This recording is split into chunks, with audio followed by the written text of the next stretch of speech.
Marie Antoinette, the last queen of France before the French Revolution, is one of history's most fascinating and polarizing figures.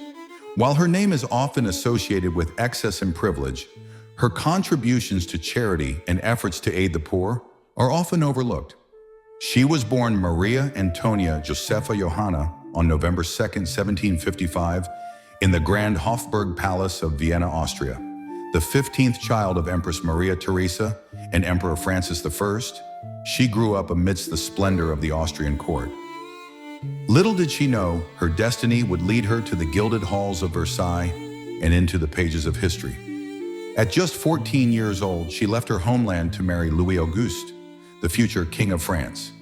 It was a union meant to secure an alliance between Austria and France, a marriage of nations, not hearts. When she arrived at Versailles in 1770, she was radiant, young, and full of promise.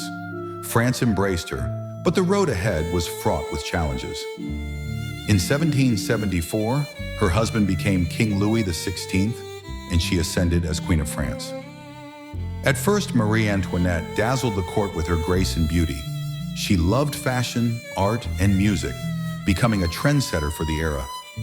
But soon, her penchant for luxury became a source of criticism.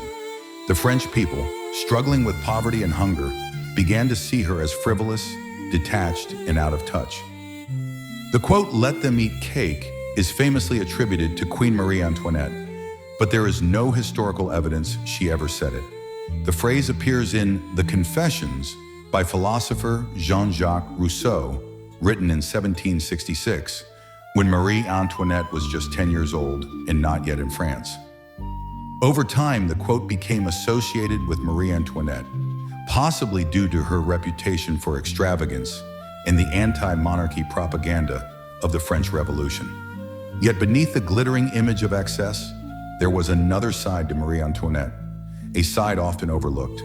She was deeply compassionate and used her position to help the poor. She funded hospitals for the sick, shelters for orphans, and a maternity hospital for struggling mothers.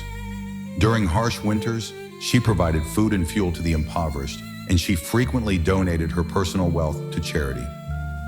At her private estate, the Petit Trianon, she ensured better treatment for peasants and even implemented fairer farming practices. But these acts of kindness were overshadowed by mounting public resentment and the relentless spread of propaganda. As the 1780s progressed, France's financial crisis worsened. The people's anger turned toward the monarchy, and Marie Antoinette became their scapegoat. They dubbed her Madame Deficit, accusing her of draining the treasury with her extravagant lifestyle.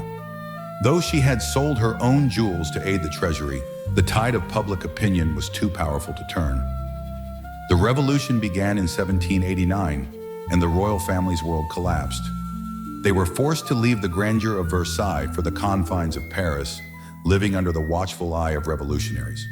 When they attempted to escape to Austria in 1791, they were caught and branded traitors. The monarchy crumbled, and the family was imprisoned. In January 1793, King Louis XVI was executed. Marie Antoinette, now a widow, faced months of isolation and humiliation in prison. Despite the hardships, she remained resolute. In October 1793, she stood trial, accused of treason and other baseless crimes. She defended herself with dignity, but the verdict was inevitable. On October 16, 1793, Marie Antoinette was taken to the guillotine. Her life ended on that fateful day, but her story did not. For centuries, she has been a symbol of both the excesses of monarchy and the complexities of human nature. To some, she remains the extravagant queen who danced while France burned. To others, she is a misunderstood figure, a woman of compassion caught in the tidal wave of revolution. Marie Antoinette's legacy reminds us that history is rarely black and white. She was both flawed and kind, a queen of luxury and a queen of charity. Above all, she was a woman shaped by extraordinary circumstances, whose story continues to captivate and divide us.